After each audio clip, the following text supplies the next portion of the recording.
Hi friends, ఎలా ఉన్నారు? బాగున్నారండి? అందరికీ ముందుగా గుడ్ మార్నింగ్ అండి. మండే కదా, లేచాము, ఇంకా పనులు అయితే చేసుకున్నాము.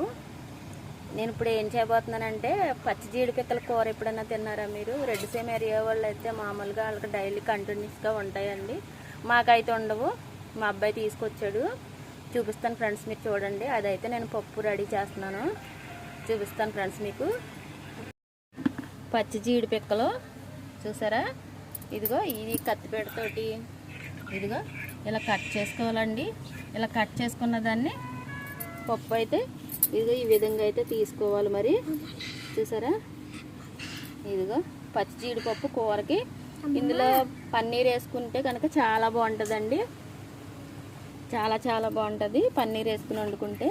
ఇది కొద్దిగా పప్పు అయితే తీసేసుకుందాం. ఈ కాయలన్నీ మొత్తం అన్నీ కొయ్యాలి ఉన్నాయి ఇంకానే. మరి నా డ్యూటీ టైం అయిపోతుంది కదండి.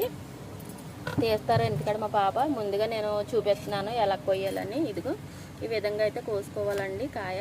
అదిగో చూసారా? అలా ఉంటుంది అనమాట. చూసారు కదా? మరి పచ్చి జీడిపప్పు చూసారు కదా? ఇదిగో ఈ విధంగా అయితే తీసానండి నేను. మొత్తం అంతా ఇదంతా తీస్తే ఒక అరకిలో వస్తుందండి. చూపిస్తాను మీకు. ఇంకోటి చూపిస్తానని చెప్పాను కదా, ఇదండి గిన్నె. ఈ గిన్నె అయితే తీసుకున్నాను నేను పొద్దున్న. 2500 చెప్పాడు, 800 ఇచ్చి తీసుకున్నాను నేను. దీని మీదకి కరెక్ట్గా ప్లేట్ కూడా వచ్చేసిందండి.